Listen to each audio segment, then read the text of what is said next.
نحمد ونصلی علی رسولہ الکریم اما بعد فاعوذ باللہ من الشیطان الرجیم بسم اللہ الرحمن الرحیم. انشاءاللہ لیسن نمبر 14 سورہ آل عمران آیت نمبر 92 سے 99 تک. اعوذ باللہ من الشیطان الرجیم بسم اللہ الرحمن الرحیم. لن تنالوا البر حتى تنفقوا مما تحبون وما تنفقوا من شيء فإن الله به عليم. ترجمہ ہے، جب تک تم اپنی پسندیدہ چیز سے اللہ تعالیٰ کی راہ میں خرچ نہ کرو گے ہرگز بھلائی نہ پاؤ گے، اور تم جو خرچ کرو گے اسے اللہ تعالیٰ بخوبی جانتا ہے. تو الحمدللہ یہ آیت بہت ہی فائدہ مند ہے، سمجھنے والی ہے اور عمل کرنے والی ہے. تو انشاءاللہ ہم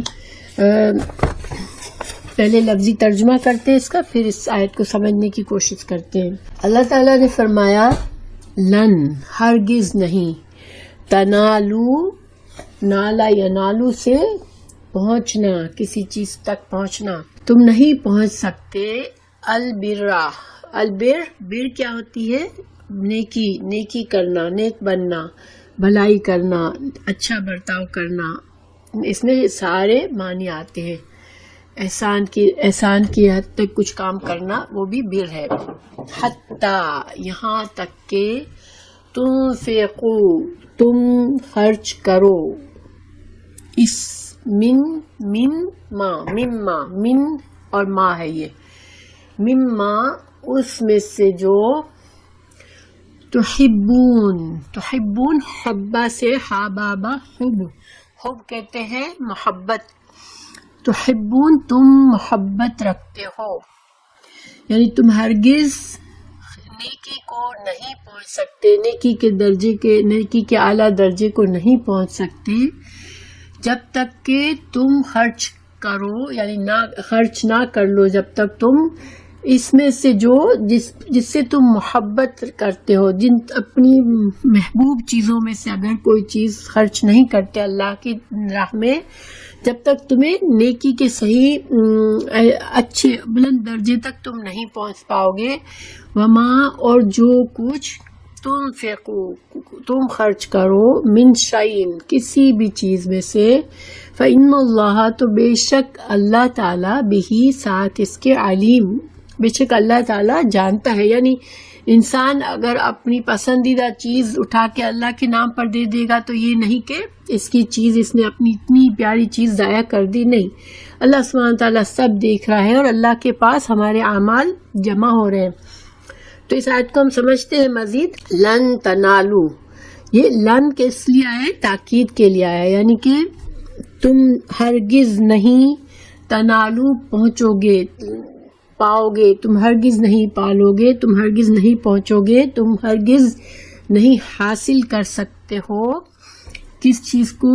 البر کو. البر کیا ہے؟ جسے میں نے بتایا کہ نیک بننا، نیکی کرنا، بھلائی کرنا، نیک برتاؤ، نیکی کی وسعت، یہ سارے معنی اس میں. تو کسی کام کو احسان کے درجے سے کرنا، بہترین طریقے سے کسی کام کو کرنا، یہ بھی کیا ہے؟ نیکی کا درجہ. یعنی آف کورس اچھے کام کو، کسی اچھے کام کو بہت بہترین طریقے سے کرنا، یہ بھی البر ہے. پھر اپنے اسلام کو بہترین بنانا. ہم اللہ کے بندے ہیں، ہم مسلمان ہیں، تو ہم اپنی فرما برداری اللہ کے لیے، اپنی فرما برداری اللہ کے لیے، اپنے دین، اللہ کے دین پر چلنے کو بہترین سے بہترین بنا لیں. تو یہ کیا ہے؟ البر ہے. ٹھیک ہے، بہترین اچھے طریقے سے نمازیں پڑھیں، اچھے طریقے سے ساری عبادات کریں، اچھے طریقے سے بندوں کے معاملات کا خیال رکھیں. یہ سب کیا ہے؟ البر ہے. اسی طرح احسان کا درجہ، حدیث میں سے ہمیں پتہ چلتا ہے کہ عبادت میں احسان کا درجہ وہ ہے کہ انسان ایسی عبادت کرے، اس طرح سے عبادت کرے، نہ اس طرح سے نماز پڑھے جیسے کہ گویا وہ اللہ کو دیکھ رہا ہے، اللہ سامنے ہے اور ہم اس کے لیے نماز پڑھ رہے ہیں. تو وہ نماز جس میں انسان کا اتنا یقین ہے اللہ پر کہ جیسے میں اللہ کو دیکھ رہا ہوں، اس کے لیے نماز پڑھ رہا ہوں، تو یہ بھی البر ہے، احسان کے درجے پہ عبادت ہے. گویا کہ بر میں انسان کے اعتقادی چیزیں بھی آ جاتی ہیں، جیسے کہ عبادت ہے، اللہ کے حق کو ادا کرنا، تو اس میں بھی بر کا درجہ ہوتا ہے. اور جو عملی چیزیں ہیں جیسے کہ بندوں کے حقوق ادا کرنا، معاملات کرنا، ہمارے زندگی کے روزمرہ کے معاملات میں اچھے طرح سے کرنا، تو وہ عملی دونوں بھی، اعتقادی اور عملی دونوں قسم کی نیکیاں البر میں آتی ہے. یہاں پر اللہ سبحانہ وتعالیٰ ہمیں کیا سمجھا رہے ہیں کہ تمہیں اگر نیکی کا درجہ، بلند درجے پر تم پہنچنا چاہتے ہو تو تمہیں کیا کرنا ہے کہ اپنی محبوب چیز کو اللہ کی راہ میں خرچ کرنا ہے. تو تنفقوا، انفاق کیا ہے؟ انفاق خرچ کرنا، نفقہ سے ہے خرچ کرنا، یا صرف دیکھیں من ما جو ہوتا ہے نا، یہ بہت وسعت ہوتی ہے، اس میں کوئی بھی چیز آ سکتی ہے. ماں میں صرف مال ہی نہیں ہوتا، مما جس میں سے تم، اس میں سے جو یہاں پر جو بہت عام معنی میں، یعنی کہ کوئی بھی چیز انسان اگر اللہ کی راہ میں خرچ کرتا ہے اور وہ چیز اسے محبت ہے، کوئی بھی کام، مثال کے طور پر صرف مال نہیں ہے، انسان کا علم ہے، انسان کی جسمانی قوت ہے جس سے وہ دوسروں کی مدد کرے، علم جس سے دوسروں کو فائدہ دے، یا ہماری کوئی اسپیشل اللہ تعالیٰ نے ہمیں کچھ ایسی خوبیاں دی ہو، ایکسپرٹیز دی ہوئی ہو جس کے ذریعے ہم لوگوں کے لیے فائدہ کریں، تو یہ ساری چیزیں نفق میں آ جاتی ہے. یعنی انسان یہ نہیں کہ جو اچھا مال ہی خرچ کرنا ہے، تو جس کے پاس بہت مال نہیں ہے وہ تو کہے کہ مجھے تو اس آیت پر کچھ عمل نہیں کرنا. نہیں، اس میں ہر طرح کے جو بھی نعمتیں اللہ نے ہمیں دی ہے، چاہے جسمانی قوتیں ہیں، چاہے ذہنی صلاحیتیں ہیں، چاہے دماغی قوتیں، چاہے علم ہے، چاہے مال ہے، ہر چیز. لیکن مال جو ہے وہ زیادہ، اس میں مال کی طرف زیادہ معنی ہے، لیکن جنرل معنی اس میں ساری نیکیاں، ساری قسم کی انسان کی جو بھی نعمتیں ہمارے پاس ہیں ان میں سے انسان اس طرح سے کرے کہ دوسروں کو فائدہ پہنچائے. تو یہ تنفقون میں یہ سب آ جاتا ہے. دیکھیں اس آیت کو سمجھنے کے لیے انسان یہ سوچے کہ مجھے کیا چیز اچھی لگتی ہے، میں کس طرح چاہتا ہوں کہ لوگ میرے ساتھ کس طرح سے رہیں، میرے ساتھ اللہ تعالیٰ کس طرح سے مجھے کیسی زندگی دے، مجھے بندے میرے ساتھ کیسا، اللہ کے بندے میرے ساتھ کیسا سلوک کریں. اگر انسان یہ سوچے اور اس کے بعد وہ دوسروں سے ویسا ہی معاملہ کرے جو وہ دوسروں سے ایکسپیکٹ کرتا ہے، تو یہ بھی مطلب لیا جا سکتا ہے اس سے. ٹھیک ہے، تو دیکھیں ہم کیا چاہتے ہوتے ہیں لوگوں سے، ہم لوگوں سے یہ چاہتے ہیں لوگ ہم سے عزت کا معاملہ کریں، ہم سے عزت سے ہمیں عزت دے، احترام دے، ہماری بے عزتی نہ کرے. پھر اسی طرح ہم یہ بھی چاہتے ہیں کہ جو ہمارے آس پاس کے لوگ ہیں وہ ہمارے حقوق کا خیال رکھیں، ہمارے ساتھ زیادتی نہ کریں، ہمارے حق میں کمی نہ کریں. اسی طرح ہم یہ بھی چاہتے ہیں کہ لوگ ہم سے محبت سے معاملہ کریں، نرمی سے معاملہ کریں، سختی اور نفرت سے معاملہ نہ کریں. اسی طرح ہم یہ بھی چاہتے ہیں کہ میرے جو آس پاس لوگ ہیں، میرے رشتے دار ہیں، جن سے میرا تعلق ہے، میرے فرینڈز ہیں، وہ سب مجھے میری سوچ کا خیال رکھیں، میری پسند ناپسند کا خیال رکھیں. دیکھیں مثال کے طور پر بعض اوقات ہمیں یہ امید ہوتی ہے اپنے پیاروں سے کہ وہ ہمیں پوچھے بغیر ہمارے لیے کوئی ایسا کام کرے جو ہمیں پسند ہے، تو اس سے زیادہ خوشی ہوتی ہے نا. ہمارے کہے بغیر کوئی اگر ہماری خواہش پوری کر دیتا ہے تو وہ زیادہ خوشی کی بات ہوتی ہے. اسی طرح اہم معاملات ہیں تو ہماری رائے پوچھے بغیر کوئی کام کر لیتا ہے تو ہمیں تکلیف ہوتی ہے، مگر کوئی ہمیں اپنی رائے میں شامل کرتا ہے، جو ایسے معاملات ہیں جس سے ہمارا بھی تعلق ہے، تو کوئی ہم سے رائے لے کر کام کرتا ہے تو ہمیں زیادہ خوشی ہوتی ہے.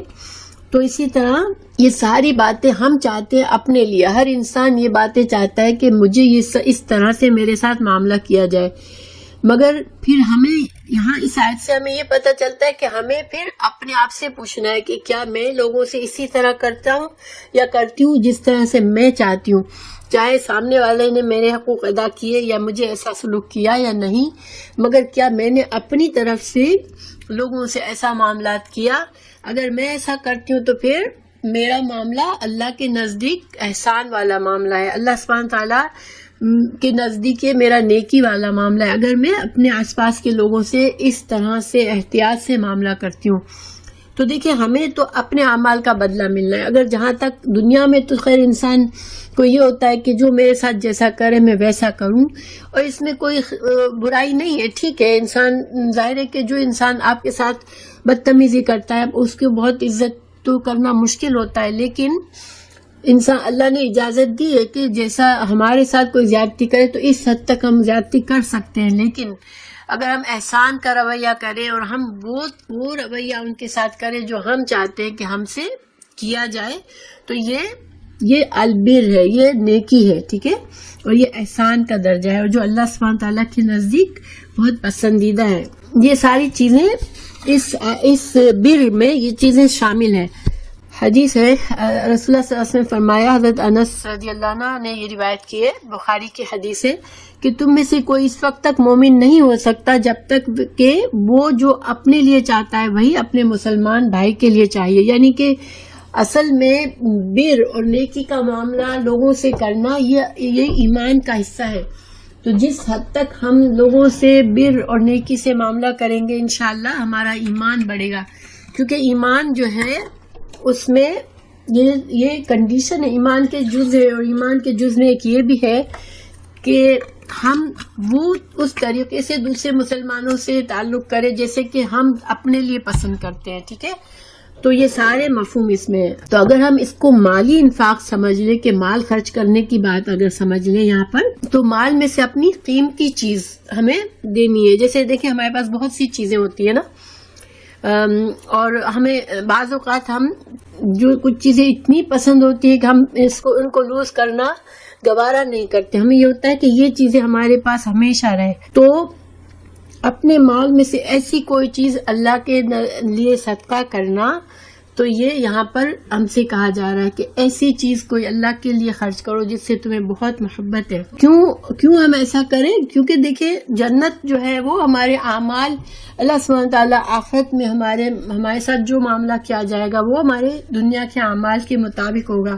تو اگر ہم نے اتنے احسان کے درجے پہ کام کیے ہوگے تو اتنا ہی ہمیں بلند درجات ملیں گے۔ اچھا، بعض لوگ اگر انسان یہ سوچے میرے پاس بہت مال نہیں ہے، میں بہت غریب ہوں، تو پھر میں کیا کروں؟ میں تو اس آیت کے لحاظ سے میں اجر نہیں کما سکتا کہ میرے پاس تو صرف اپنی ضروریات کے علاوہ کچھ نہیں ہے۔ تو دیکھیں اللہ سبحانہ تعالیٰ انسان کی نیت دیکھتا ہے۔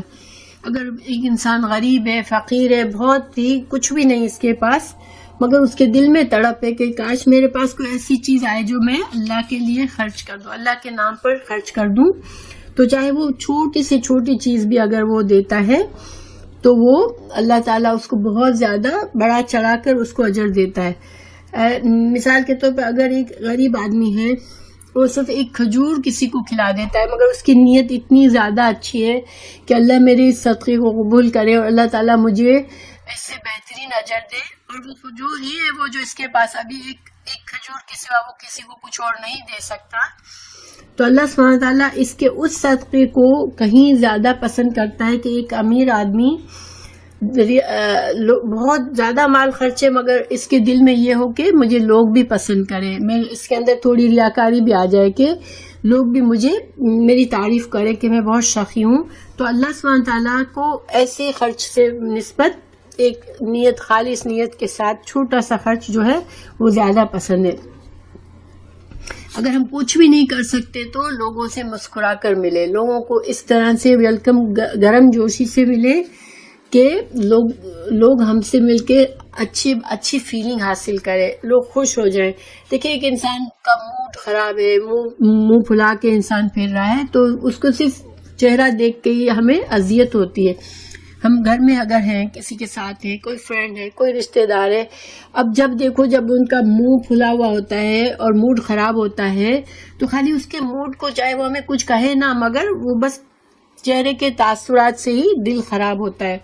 لیکن اس کے بجائے اگر کسی کے چہرے پر مسکراہٹ ہے، ویلکم انداز ہے اس کا، تو اس کو دیکھ کے انسان کا دل خوش ہو جاتا ہے، تو یہ بھی ایک صدقہ ہے۔ یہ اللہ سبحانہ تعالیٰ تو بے نیاز ہے، اللہ تعالیٰ ہمیں کسی بھی طرح سے اجر دے دیتا ہے اگر ہماری نیت اجر حاصل کرنے کی ہو۔ جیسے مثال کے طور پر حدیث میں ہے کہ جو پہلے مسلمان تھے، جنہوں نے اسلام کو پھیلانے میں رسول اللہ صلی اللہ علیہ وسلم کا اس وقت ساتھ دیا جب کہ اسلام ابھی بہت کمزور حالت میں تھا، تو ان کا ایک معمولی صدقہ اور ان کی معمولی جو بھی انہوں نے مدد کی اس دین کی، وہ آج کے زمانے میں یا بعد میں حالات آئے جب کہ اسلام پھیل چکا تھا اور مضبوط ہو چکا تھا، اس وقت کوئی ڈھیروں مال بھی اگر دے دیتا صدقہ، لیکن اس درجے کو نہیں پہنچ سکتا تھا جنہوں نے اس وقت اسلام کے لیے قربانی دی جبکہ اسلام کو سخت ضرورت تھی، اسلام کمزور تھا۔ مطلب یہ کہ اللہ سبحانہ تعالیٰ ہماری کن حالات میں ہم نے کام کیا اور کس نیت سے کیا، یہ سب چیزیں اللہ سبحانہ تعالیٰ دیکھتا ہے۔ پھر جیسا کہ میں نے کہا کہ اس میں صرف مال ہی نہیں ہے، ٹھیک ہے، ما تنفقوا من شیء، تو اس میں تم جو خرچ کرو، تو یہ من لگا کر اللہ تعالیٰ نے اس کو عام کر دیا، من شیء، کوئی بھی چیز، تو گویا کہ اس میں میننگ اور زیادہ ماں اور من جو ہے نا وہ جب آتے ہیں تو وسعت آ جاتی ہے کہ جو بھی چیز ہو تو اس سے چھوٹی سی چھوٹی چیز کا بھی اجر و ثواب کئی گنا ہو سکتا ہے۔ بس اللہ سبحانہ تعالیٰ کوالٹی دیکھتے ہیں، ہماری نیت، ہمارا اخلاص اور کن حالات میں ہم نے وہ خرچ کیا وہ دیکھتے ہیں، اللہ سبحانہ تعالیٰ کوانٹٹی نہیں دیکھتے۔ اب اس آیت کا یہاں کیا تعلق ہے؟ قرآن سے ہم جو پچھلے اسباق سے ہم پڑھتے چلے آ رہے ہیں، تو یہاں پر اس آیت کا کیا تعلق ہے؟ تو دیکھیں پیچھے ہمیں بتایا گیا کہ قیامت میں کوئی چیز کافروں کو اللہ کے عذاب سے نہ بچائے گی، ٹھیک ہے، اور نہ ہی اس دن صدقہ، خیرات یا کوئی نیک عمل کرنے کا موقع دیا جائے گا کہ انسان اللہ کو راضی کر لے اور خود کو عذاب سے بچا لے۔ اگر اللہ کو راضی کرنا ہے تو اس کا موقع صرف اسی دنیا میں ہے، ٹھیک ہے۔ تو اللہ سبحانہ تعالیٰ نے ان سے کہا کہ اسلام میں داخل ہو جاؤ پورے خلوص سے، اور جو بھی نیک اعمال یا صدقہ خیرات کر سکتے ہو اس دنیا میں کر لو۔ اور یہ ظاہری بات ہے، یہ صرف کافروں کے لیے نہیں ہے، ان مسلمانوں کو بھی یہی سوچنے کا ہے کہ ہمیں جو بھی کرنا ہے آخرت کے لیے وہ اس دنیا میں کرنا ہے۔ آخرت میں تو انسان عمل سے نہ، قبر میں بھی اگر ہزاروں سال بھی قبر میں پڑا رہا تو وہ ایک سبحان اللہ کہہ کر بھی اپنا اجر نہیں بڑھا سکے گا، بس جو اجر اس نے حاصل کر لیا دنیا میں اعمال کر کے بس وہی رہے گا۔ تو انسان جو بھی نیک اعمال، صدقہ، خیرات ایمان کے ساتھ اس دنیا میں کرے گا، اس کو آخرت میں اس کے اعمال کا پورا فائدہ دیا جائے گا، اور اجر اللہ کی رحمت، جنت نصیب ہوگی۔ یعنی کہ جنت اللہ کی رحمت ہے، جو اللہ سبحانہ تعالیٰ اگر ہم سے راضی ہو گئے ہمارے رخصت تک تو ہمیں جنت ملے گی۔ تو یہ پیچھے سے تعلق تھا، ٹھیک ہے۔ تو اسی وجہ سے اب بتایا گیا اس آیت میں کہ اللہ سبحانہ تعالیٰ نے رہنمائی فرمائی ہمارے لیے کہ اگر اللہ کی خوشنودی اور جنت تم کو چاہیے تو پھر تمہیں کیا کرنا ہے کہ اللہ کی راہ میں اپنی مرغوب پسندیدہ ترین چیز کو تمہیں خرچ کرنا ہے۔ تو جب یہ آیت نازل ہوئی تو صحابہ کرام نے اس پر فوراً عمل کیا۔ دیکھیں صحابہ کرام ایسی جماعت تھی جو کہ ہر قرآن کو اس طرح لیتے تھے کہ ایک بس بات آئی اور انہوں نے اس پر پورا فوراً عمل کیا۔ تو دیکھیں اس کے بارے میں کیا مختلف صحابہ کے اعمال بتائے جاتے ہیں کہ حضرت ابو طلحہ انصاری تھے، ان کے پاس ایک پسندیدہ باغ تھا، تو انہوں نے وہ پورا باغ سے ان کو بہت پسند تھا، بہت محبت تھی۔ خود رسول اللہ صلی اللہ علیہ وسلم بھی اس باغ میں اکثر جاتے تھے کیونکہ وہ بہت خوبصورت باغ تھا اور اس میں اس کے کنویں میں پانی بھی بڑا اچھا آتا تھا۔ تو حضرت علی رضی اللہ عنہ نے رسول اللہ صلی اللہ علیہ وسلم سے فرمایا کہ میرا یہ باغ میں اللہ کے نام پر دیتا ہوں۔ آپ صلی اللہ علیہ وسلم بہت خوش ہوئے اور ان کو کہا کہ آپ یہ باغ جو ہے وہ اپنے رشتہ داروں میں بانٹ دیں۔ دیکھیں انہوں نے فوراً سے اپنے چچا زاد بھائیوں اور رشتہ داروں میں یہ باغ کو بانٹ دیا۔ یہاں پر دو چیزیں سوچنے کی، اللہ سبحانہ تعالیٰ نے رشتہ داروں میں بانٹنے کے لیے ان کو کہا۔ تو دیکھیں رشتہ داروں کو بعض اوقات اپنی چیزیں دینا انسان کو بعض اوقات تو بہت محبت ہوتی ہے رشتہ داروں سے اور ہم ان کو کچھ بھی دے دیتے ہیں. بعض رشتہ دار ایسے ہوتے ہیں جن سے ہمارا دل خراب ہو جاتا ہے تو ہم ان کو تھوڑا سا بھی کچھ دیتے ہوئے ہمارا دل نہیں چاہتا. حسد بھی کبھی ہوتا ہے, کبھی آپس میں جیلسی ہوتی ہے, کبھی آپس میں کھچاؤ ہوتا ہے. لیکن اللہ سبحانہ تعالیٰ نے ہمیں یہ تعلیم دی ہے, رسول اللہ صلی اللہ علیہ وسلم نے یہ تعلیم دی کہ رشتہ دار کو صدقہ دینے سے دوہرا اجر ملتا ہے. ایک تو صلح رحمی کا اور ایک مطلب صدقہ کرنے کا. تو کسی غیر کو دینے سے رشتہ دار جو ضرورت مند ہے ان کو صدقہ کرنا, ان کو دینا بہت زیادہ اجر و ثواب کا کام ہے, سے دوہرا ہو جاتا ہے ثواب.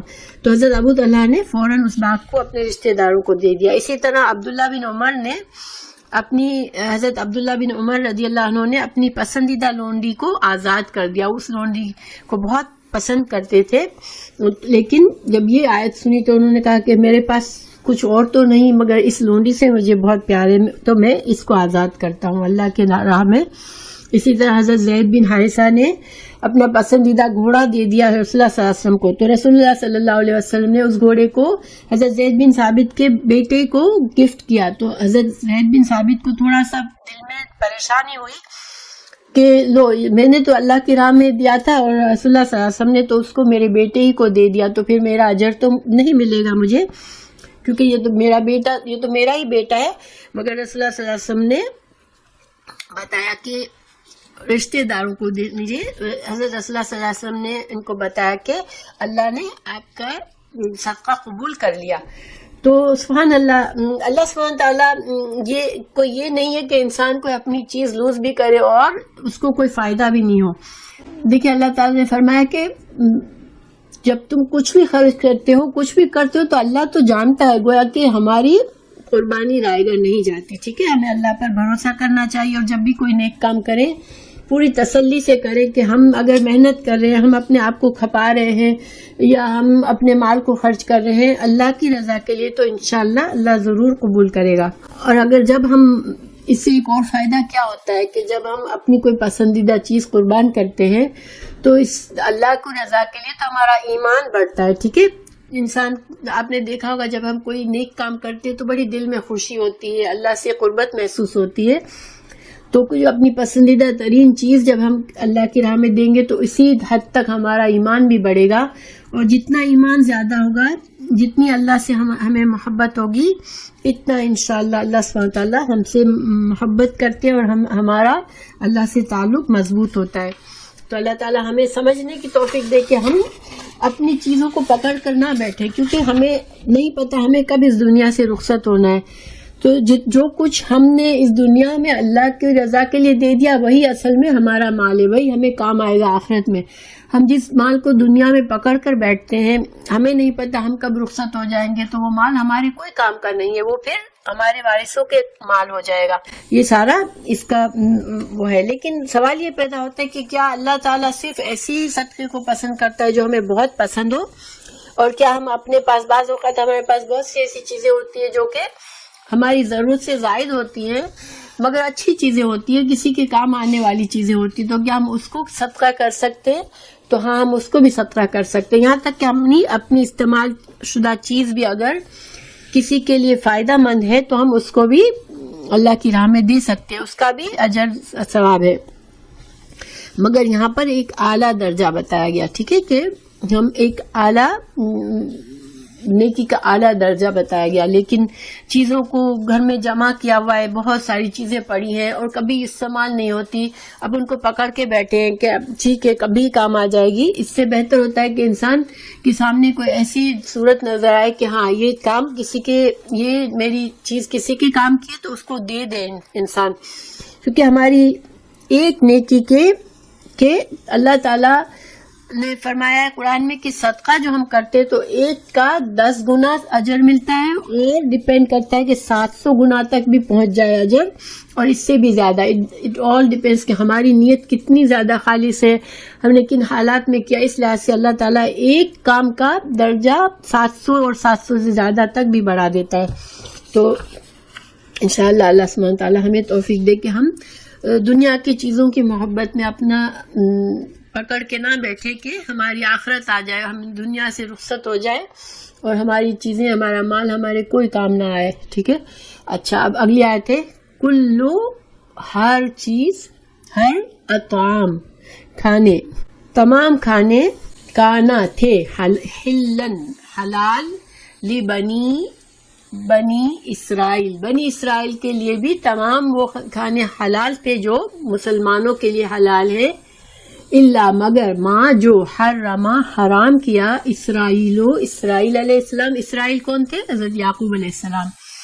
تو جو حضرت یعقوب علیہ السلام نے کچھ چیزیں چھوڑ دی تھی, وہ نہیں کھاتے تھے, اونٹ کا گوشت نہیں کھاتے تھے, اونٹ کا دودھ نہیں پیتے تھے, یہ ان کی اپنی کوئی ریزن تھی یا بیماری تھی کوئی, یا پھر کوئی نظر مانی تھی, بہرحال وہ ان چیزوں کو استعمال نہیں کرتے تھے.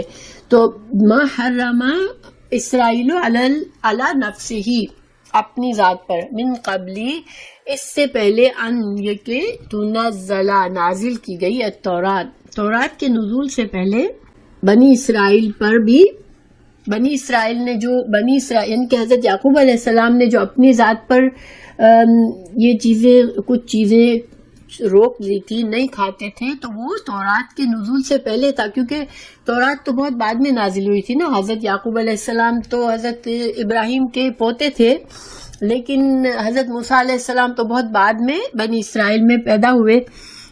تو اور تورات جو ہے حضرت موسیٰ علیہ السلام کو دی گئی تھی, تو تورات کے نزول سے پہلے حضرت یعقوب علیہ السلام نے کچھ چیزیں اپنے اوپر خود سے روک لی تھی, وہ نہیں کھاتے تھے. تو ان کی اولاد نے سمجھا کہ یہ چیزیں حرام ہیں اور انہوں نے بھی اس کو کھانا چھوڑ دیا تھا, ورنہ ایسے نہیں تھا کہ یہ چیزیں حرام تھی بنی اسرائیل پر. ٹھیک ہے. اللہ تعالیٰ نے فرمایا کہ بنی اسرائیل پر بھی وہ تمام چیزیں حلال تھی جو شریعت محمد صلی اللہ علیہ وسلم میں بھی ہے, لیکن تورات سے پہلے حضرت یعقوب علیہ السلام نے کچھ چیزیں اپنے نہیں کھاتے تھے, تو ان کے اولاد نے بھی ان کو چھوڑ دیا تھا. پھر اللہ تعالیٰ فرمائے قل, کہہ دیجئے, فاتو, پس لے آؤ, بالتورات, تورات کو, فتلوہا, پھر پڑھو اس کو, ان کنتم, اگر ہو تم صادقین, سچے. تو اس آیت میں اصل میں اللہ سبحانہ تعالیٰ نے یہودی جو آپ کو پتہ ہے کہ مدینہ میں رسول اللہ صلی اللہ علیہ وسلم ہجرت کر کے آئے, تو وہاں پر یہودیوں کے 3 قبیلے تھے, اور جب آپ صلی اللہ علیہ وسلم دین کی باتیں بتاتے تو وہ تنقید کرتے تھے, وہ چاہتے تھے کہ کسی طرح آپ صلی اللہ علیہ وسلم کو نبی نہ مانا جائے, حالانکہ وہ خود سمجھ گئے تھے, پہچان گئے تھے کہ یہ اللہ کے نبی ہیں. تو وہ آئے دن آپ صلی اللہ علیہ وسلم کی جو بھی آیت آتی اس پر تنقید کرتے تھے کہ لو یہ کیسے نبی ہے کہ وہ خود کو کہتے تو ہے کہ میں حضرت ابراہیم علیہ السلام کی طریقے پر ہوں, لیکن یہ تو حضرت ابراہیم علیہ السلام کے طریقے سے الگ باتیں بتا رہے ہیں. یہ ان کا مقصد ہوتا تھا تاکہ لوگ ان سے اسلام کے بارے میں شک میں مبتلا ہو جائے. تو اللہ تعالیٰ نے ان کی اس تنقید کا جواب دیا.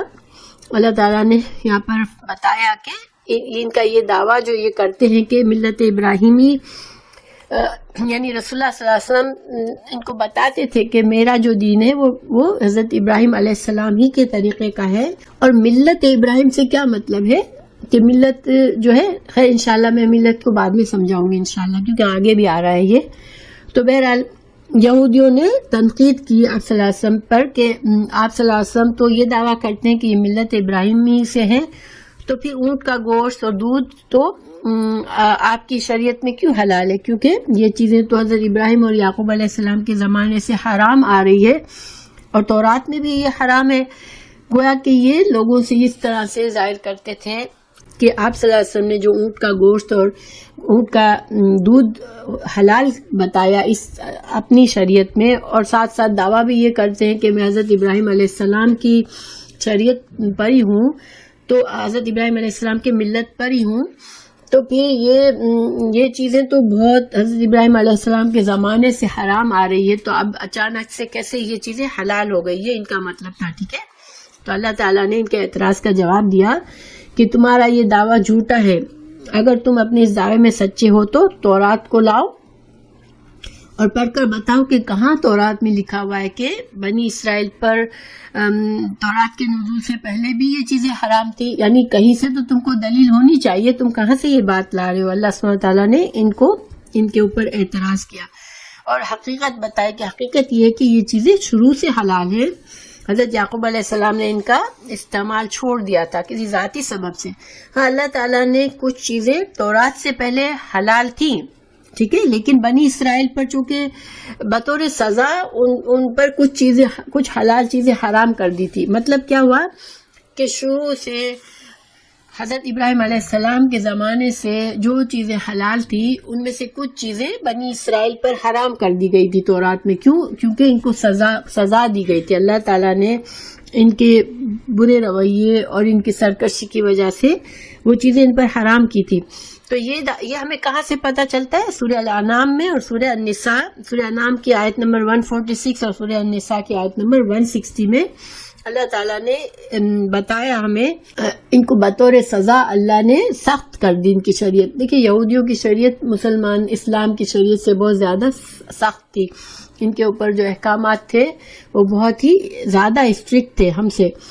تو یہ کیوں اسٹرکٹ کر دیے تھے اللہ تعالیٰ نے؟ کہ ان کی شرارتوں کی وجہ سے. یہ جب بھی کوئی حکم ان کو پتہ چلتا تو یہ حضرت موسیٰ علیہ السلام کو تنگ کرتے، سوالات کی بہتات کر دیتے اور اعتراضات کرتے، ہیلے بناتے. تو اللہ تعالیٰ جتنا زیادہ یہ سوال کرتے تھے اتنا ان کی شریعت کو مشکل بناتے تھے. جیسے ہمارے پاس مثال ہے سورہ بقرہ میں ان کو کہا گیا کہ گائے کو ذبح کرو. انہوں نے کوئی بھی گائے پکڑ کے اس وقت ذبح کر سکتے تھے، مگر ان کی نیت نہیں تھی تو وہ بہانے کرنے لگے کہ اچھا تو گائے کیسی ہو، کتنی عمر کی ہو، کیا کلر ہو اس کا. تو یہ ساری جتنا سوالات انہوں نے کیے اللہ سبحانہ تعالیٰ نے اتنا مشکل کر دیا کہ پھر ان کو وہ گائے ڈھونڈنا بہت مشکل ہوئی اور بہت مہنگی ان کو لینی پڑی. تو یہ ان کی سزا تھی اور اسی وجہ سے ان کے کچھ کھانے بھی اللہ تعالیٰ نے ان پر حلال کھانے حرام کر دیے تھے. یہ لوگ کیوں اعتراض کرتے تھے؟ یہودیوں کا کیا مقصد تھا کہ یہ ایسے اعتراضات کرتے تھے رسول اللہ صلی اللہ علیہ وسلم پر؟ تو اس کی دو وجوہات ہیں. ایک تو یہ کہ اس طرح کے اعتراضات سے آپ صلی اللہ علیہ وسلم کو جھوٹا ثابت کریں، کیونکہ مدینہ میں یہ جو اہل کتاب تھے تو عرب جو جہالت کے دور میں عرب ان کی بڑی عزت کرتے تھے. وہ سمجھتے تھے یہ بڑے ان کے پاس اللہ کی طرف سے کتابیں آئی ہوئی ہیں، یہ بڑے علم والے لوگ ہیں، تو ان کی عزت کرتے تھے. تو جو رسول اللہ صلی اللہ علیہ وسلم جب مدینہ آئے تو بہت سے لوگ ان سے پوچھتے تھے یہودیوں سے کہ آپ کے خیال میں یہ نبی سچے ہیں یا نہیں ہیں، کیونکہ ان کو یہ تھا کہ ہاں یہ تو ان کے پاس بھی اللہ کے رسول آئے تھے تو یہ تو فوراً پہچان لیں گے. تو یہ لوگوں کو شک میں ڈالنے کے لیے کہتے تھے نہیں یہ ان کے تو احکامات ہی کچھ عجیب سے ہیں، یہ تو اللہ کی طرف سے آئے ہوئے نہیں لگتے ان کے کیونکہ دیکھیں یہ تو ہمارے پاس تو ایسے احکامات تھے اور یہ تو انہوں نے تو سارے احکامات بدل دیے ہیں حلال حرام کے بارے میں بھی. تو ایک تو یہ مقصد تھا کہ لوگوں کو کنفیوز کریں اور دین سے روکیں. دوسرا مقصد یہ تھا کہ اللہ تعالیٰ نے جب قرآن میں یہ آیت نازل فرمائی کہ اللہ نے پنشمنٹ کے طور پر ان کے اوپر کچھ حلال چیزیں حرام کی تھی تو ان کو بہت ہی غصے میں آ گئے. ان کو جیسے ظاہری بات ہے کہ ان پر ڈائریکٹ ایک طرح سے چور کو جیسے پکڑا گیا سامنے تو ان کی چوری پکڑی گئی تو انہوں نے پھر اس کے بہانے شروع کیے کہ نہیں ایسا کچھ بھی نہیں ہے، ہم کو تو تورات میں ہی لکھا ہوا ہے کہ حضرت ابراہیم علیہ السلام کے زمانے سے یہ چیزیں جو ہم پر حرام تورات میں کی گئی وہ تو حضرت ابراہیم کے زمانے سے ہی حرام تھی اور ہم تو اسی طریقے پر چلے ہیں جو کہ حضرت ابراہیم علیہ السلام کا طریقہ تھا. ہاں یہ نبی محمد صلی اللہ علیہ وسلم یہ کچھ نئی باتیں بتا رہے ہیں جو کہ ہماری سمجھ سے باہر ہے، جو کہ کہیں پہلے ہم نے نہیں سنی. اور حضرت ابراہیم کا حوالہ کیوں دیتے تھے کہ جو قریش تھے، جو مکہ کے اور مدینہ کے مشرکین تھے، ان کو حضرت ابراہیم حضرت اسماعیل کو پہچانتے تھے، بلکہ وہ سمجھتے تھے کہ ہم حضرت ابراہیم کے طریقے پر چل رہے ہیں. جیسے میں نے بتایا پہلے کہ حج بھی کرتے تھے، وہ چاہے مشرکانہ طریقے سے حج کرتے تھے، مگر چونکہ حضرت اسماعیل وہاں تھے، حضرت ابراہیم آئے تھے تو ان کو یہ ساری چیزیں پتہ تھی. اس وجہ سے حضرت ابراہیم علیہ السلام کا حوالہ دے کے کہتے تھے کہ حضرت ابراہیم علیہ السلام نے بھی ایسی باتیں تو کبھی نہیں کی تھی. اور چونکہ رسول اللہ صلی اللہ علیہ وسلم کا بھی کہنا یہی تھا کہ حضرت ابراہیم علیہ السلام کی ملت پر میں ہوں. قرآن میں بھی یہی بتایا گیا، اللہ تعالیٰ نے فرمایا تھا کہ کہ آپ حضرت ابراہیم علیہ السلام کے ملت کی پیروی کریں. اچھا، لفظ ملت کا کیا معنی ہوتا ہے؟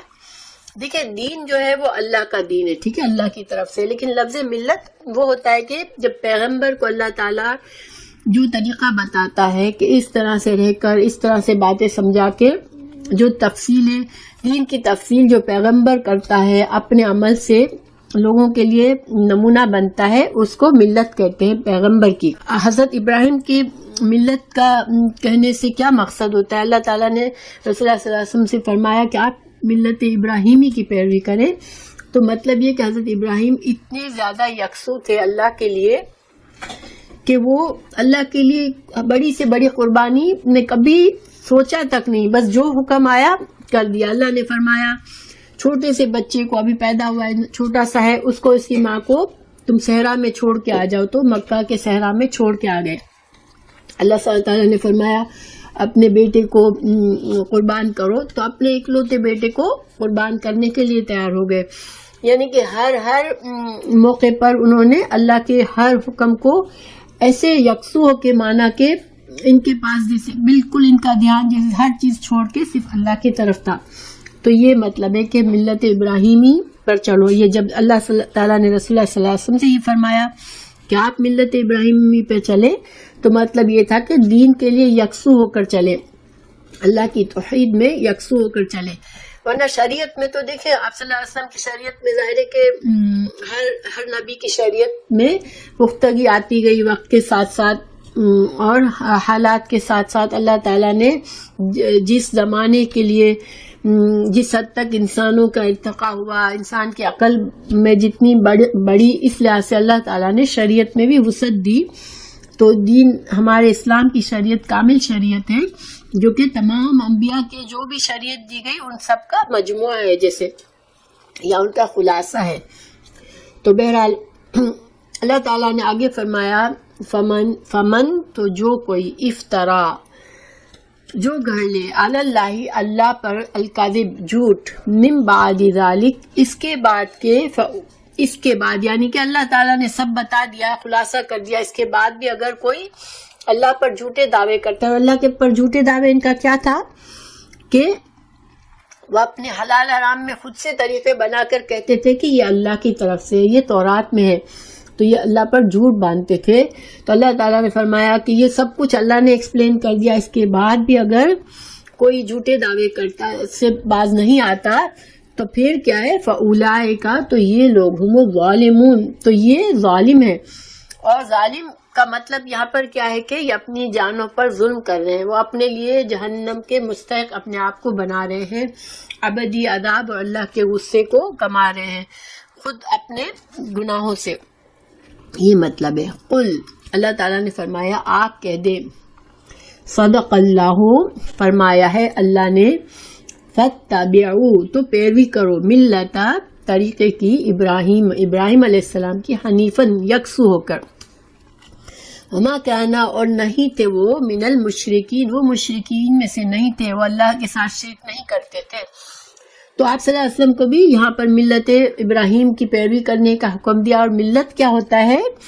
رسول کا طریقہ. رسول کوئی بھی رسول جب آتا ہے اپنی قوم کے لیے ایک طریقہ، اپنی زندگی جس طریقے سے گزارتا ہے، جو باتیں سکھاتا ہے، اس کو ملت کہتے ہیں.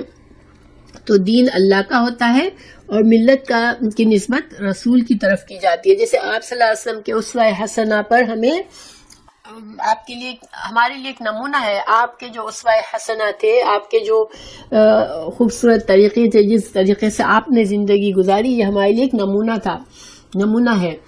تو اللہ تعالیٰ نے فرمایا کہ جس طرح حضرت ابراہیم بالکل یکسو تھے کہ بس اللہ کی طرف ان کا دھیان تھا، اور اللہ کے ہر حکم پر بغیر چوں چرا کے جس طرح عمل کرتے تھے، تو اس طریقے سے فالو کرے.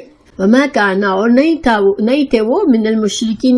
یہاں بتا دیا گیا کہ جو دعوے کرتے تھے نا بنی اسرائیل اور بنی اسماعیل، یعنی کہ جو عرب تھے وہ بھی کہتے تھے ہم تو حضرت ابراہیم کے طریقے پر ہیں، اسی طرح جو یہود تھے وہ بھی حضرت ابراہیم کے طریقے پر کہتے تھے، مگر شرک دونوں طرف تھا. مشرکین بتوں کی پوجا بھی ساتھ ساتھ کرتے تھے، اور یہود نے بھی انہوں نے بھی حضرت عزیر علیہ السلام کو اللہ کا بیٹا بھی کہا اور اللہ کے ساتھ نافرمانیاں کی، اور پھر دعویٰ حضرت ابراہیم کے طریقے کا کیا۔ تو اللہ نے کہا کہ حضرت ابراہیم تو مشرکین نہیں تھے، تم لوگ شرک کرتے ہو، حضرت ابراہیم جو تھے وہ تو یکسو ان کی توحید پر چلتے تھے۔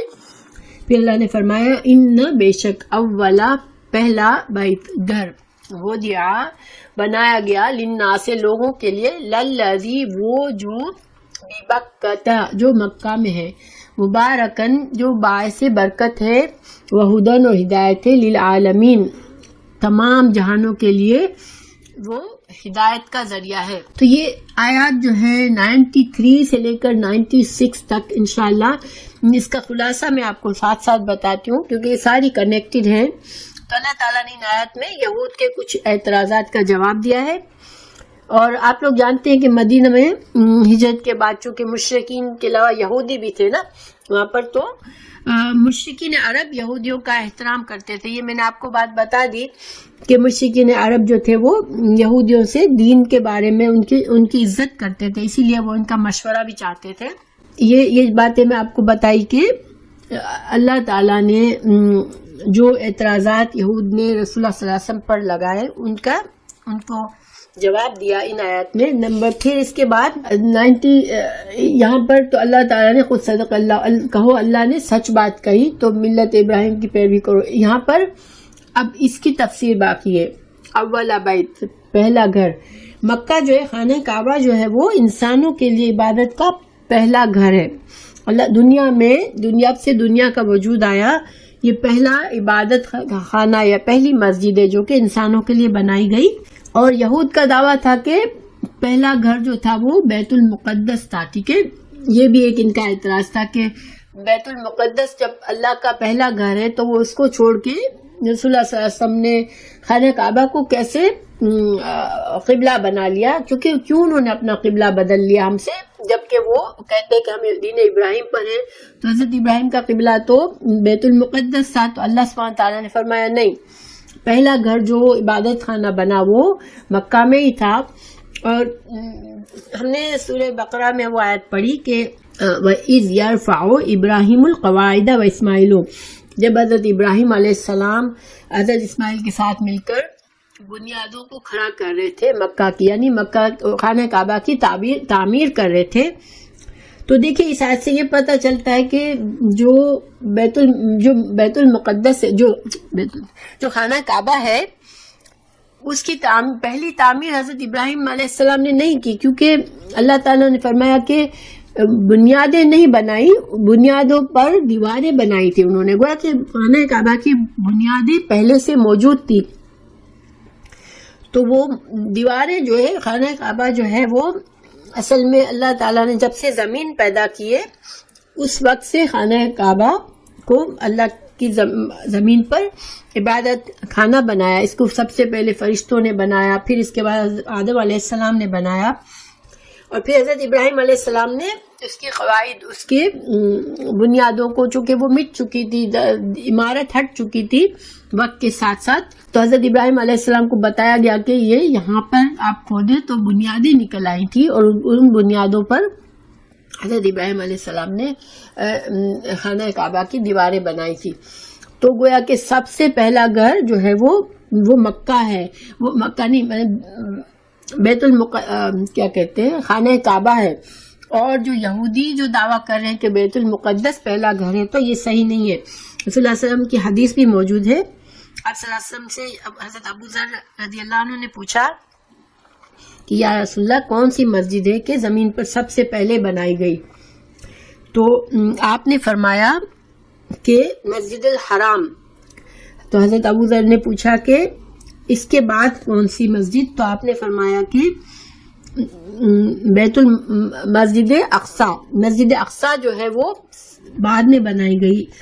تو ان کے درمیان 40 سالوں کا فرق ہے، ٹھیک ہے، یعنی کہ حضرت اسحاق علیہ السلام تھے، انہوں نے مسجد اقصیٰ کی بنیادیں رکھی، اور حضرت ابراہیم علیہ السلام اور حضرت اسماعیل علیہ السلام نے 40 سال پہلے ان سے 40 سال پہلے خانہ کعبہ کی دیواروں کو اٹھایا تھا. ٹھیک ہے, یہ تو ان کے ایک طرح سے ان کے یہودیوں کا ان کے اعتراضوں کا جواب اللہ نے دے دیا. پہلا اعتراض ان کا حلال حرام کے بارے میں تھا, دوسرا اعتراض ان کا خانہ کعبہ کو خانہ کعبہ کو اس رسول صلی اللہ علیہ وسلم نے کیوں قبلہ بنایا ہے. تو گویا یہ ان کا کہنا تھا کہ یہ رسول صحیح نہیں ہے, یہ سچے رسول نہیں ہے. اللہ نے اس بات کا بھی جواب دے دیا کہ نہیں, خانہ کعبہ ہی انسانوں کا پہلا قبلہ اللہ نے چوز کیا تھا, اور حضرت ابراہیم علیہ السلام نے اسی کو قبلہ بنایا تھا, اور یہ رسول صلی اللہ علیہ وسلم بھی اسی کو قبلہ بنا رہے ہیں, اور یہ حضرت ابراہیم علیہ السلام ہی کے طریقے پر ہے. ٹھیک ہے, اب اللہ تعالیٰ نے کچھ باتیں خانہ کعبہ کے بارے میں بتائی. فیہ, اس میں آیات نشانیاں ہیں, بینات روشن, مقام ابراہیم, اس میں مقام ابراہیم بھی ہے, جہاں پر حضرت ابراہیم علیہ السلام جو تھے وہ جس پتھر پر چڑھ کے خانہ کعبہ کی دیواریں بلند کر رہے تھے, تو اس پتھر پہ حضرت ابراہیم علیہ السلام کے قدموں کے نشان موجود ہیں, اور جو لوگ وہاں گئے انہوں نے دیکھا ہوگا مقام ابراہیم میں حضرت ابراہیم علیہ السلام کے پیروں کے نشان ہیں. تو اللہ تعالیٰ فرما رہے ہیں کہ خانہ کعبہ میں نشانیاں ہیں, اور ان نشانیوں میں سے ایک نشانی کیا ہے کہ حضرت ابراہیم کے پیروں کے نشان بھی موجود ہیں. گویا کہ پہلے حضرت ابراہیم علیہ السلام نے وہی بنایا تھا. ومن دخلا, اور جو داخل ہو گیا ہو اس میں, اس گھر میں, یعنی کہ جو یہاں سے مسجد حرام میں ہم جو جاتے ہیں, کانا ہے ہو گیا آمنن, امن والا. اللہ نے مکہ میں حرم بنایا, اور اس حرم میں اس کو امن والی جگہ بنا دی. اور وللہ, اور اللہ کے لیے ہے, علی الناس, لوگوں پر, حج کرنا, البیتی, گھر کا, من استطاع, جو استطاعت رکھتا ہو, الہی, اس کی طرف, سبیلاً, راستے کی. تو اللہ تعالیٰ نے یہاں پر حج کا حکم دیا, حج کو اس آیت کے ذریعے حج کو فرض قرار دیا.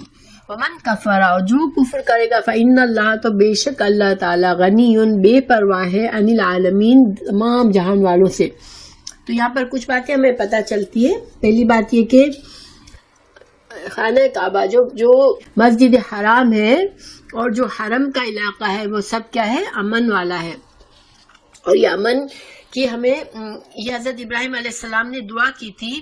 سورہ بقرہ میں ہم نے اس دعا کو پڑھا تھا, اور سورہ ابراہیم میں بھی ہے, آیت نمبر 35 میں, نہیں, سورہ بقرہ کی آیت نمبر میں نے نہیں لکھی, لیکن اس میں سورہ بقرہ کی آیت ہے کہ اللہ تعالیٰ اس گھر کو امن والا بنا دے. تو اللہ نے ان کی دعا قبول فرمائی, اس گھر کو امن والا بنایا. اور سورہ ابراہیم آیت 35 میں بھی حضرت ابراہیم کی دعا ہے, کہ یہ دوسری دعا ہے کہ جبکہ ابراہیم نے دعا کی, اے میری پروردگار, اس سرزمین کو امن کی سرزمین بنا, اور مجھے اور میری اولاد کو بتوں کی پوجا سے محفوظ رکھ. تو یہ دعا اللہ نے قبول فرمائی تھی, اور اس کی برکت سے اس شہر حرم کو, جیسے جو آپ کو پتہ ہے کہ 4 مہینے حرام مہینے ہیں, 4 مہینے عرب کے شروع سے یہ چلے آ رہے تھے, رجب, ذی القعدہ, ذی الحج اور محرم. ان مہینوں کے علاوہ ہر جگہ خون ریزی ہوتی تھی اور جنگیں ہوتی تھی, مگر اللہ تعالیٰ نے اس جگہ کو, حرم کو اتنا عزت والا بنایا, اتنا امن والا بنایا کہ حدیث کی روح سے نہ اس میں قتال کیا جا سکتا ہے, نہ خون ریزی, نہ شکار, یہاں تک کہ درخت یا کانٹوں کو بھی, وہاں کے درخت اور کانٹوں کو بھی اکھاڑنا منع ہے. تو اتنا اللہ نے اس کو امن والا بنا دیا, اور یہ حضرت ابراہیم علیہ السلام کی دعا کا نتیجہ ہے. اچھا, دوسری بات یہ کہ یہاں پہ حج کا جو حکم, اللہ تعالی نے حج کو یہاں پر فرض قرار دیا, حج کی فرضیت ہے اس آیت میں. تو دیکھیں دوسری جگہ قرآن میں ہے, سورہ حج آیت نمبر 26-27 میں ہے, اور یاد کرو جب ہم نے ابراہیم علیہ السلام کو بیت اللہ کے پاس اس ہدایت کے ساتھ بسایا کہ میرا کسی کو شریک نہ ٹھہرائیو, اور میرے گھر کا طواف, قیام اور رکوع و سجدہ کرنے والوں کے لیے میرے گھر کو پاک رکھنا. اور لوگوں میں حج کی منادی کر دو. یہ حکم قرآن میں ہے، حضرت ابراہیم علیہ السلام کو دیا گیا سورہ حج آیت نمبر 26-27 میں کہ لوگوں میں حج کی منادی کر دو، وہ لوگ تمہارے پاس پیادہ اور لاغر اونٹوں پر تمام گہرے راستوں سے آئیں گے. تو گویا حضرت ابراہیم علیہ السلام کو پہلا حکم دیا گیا تھا کہ حج کا، اور حج کا اناؤنس کرنا. اب دیکھیں اس زمانے میں تو کوئی ایسا نہیں تھا کہ انسان لاؤڈ اسپیکر پر اٹھ کے جواب دے، پر بولنا شروع کر دے کہ اعلان کر دے، مگر اللہ تعالیٰ نے لوگوں تک یہ بات، حضرت ابراہیم علیہ السلام کی دعوت حج کو پہنچایا. اور اس میں جس کو بھی پھر استطاعت ہے، پھر اب حج فرض کر دیا گیا، اور مسلمانوں پر حج فرض ہے. تو استطاعت سے کیا مطلب ہے؟ دیکھیں، مالی استطاعت، اتنا مال کم از کم ہو کہ حج کے اخراجات پورے کر سکے، سفر میں ہمارے پاس زیادہ راہ ہو اتنی کہ انسان اپنا خرچے پر حج کر سکے. دوسری، صحت کی استطاعت، انسان اتنی صحت ہو کہ یہ سفر پورا کر سکے اور حج کر سکے. اگر بہت بیمار انسان ہے تو اس میں استطاعت نہیں ہے تو اس کو حج سے وہ معذور ہے. اچھا، اسی طرح حالات، پورا من حالات ہے، ایسے نہیں کہ جنگیں ہو رہی ہیں ہر جگہ پر، لوگوں کو مار ڈالتے ہیں. ہمیں پتہ ہے کہ حج کے سفر میں بہت زیادہ خطرہ ہے، جنگ چل رہی ہے اور انسان کے لیے جان کی خطرہ ہے. تو ان حالات میں حج انسان اگر نہ کرے تو ان حالات میں ٹھہر جائے تو صحیح ہے. اچھا، باقی استطاعت موجود ہے، لیکن انسان انتظار کر رہا ہے کہ حالات ابھی سیف نہیں ہے تو انتظار کر سکتا ہے. اسی طرح کسی عورت کو اگر محرم نہیں ہے، اس کا شوہر بھی نہیں ہے، باپ بھی نہیں ہے، بھائی بھی نہیں ہے، بھانجا بھتیجا بھی نہیں ہے، جو اس کو ایسا کوئی رشتے کا آدمی نہیں ہے زندہ جو کہ اس کے لیے محرم بن سکے، تو پھر اس عورت کے لیے پیسہ بھی ہو تو بھی اس کے پاس پیسہ بھی ہے، صحت بھی ہے، لیکن محرم نہیں ہے تو اس پر کوئی گناہ نہیں ہے. حج کے لیے یہ اس حکم میں آ جاتی ہے کہ اس کے پاس استطاعت نہیں ہے. تو استطاعت میں کتنی چیزیں آ گئی؟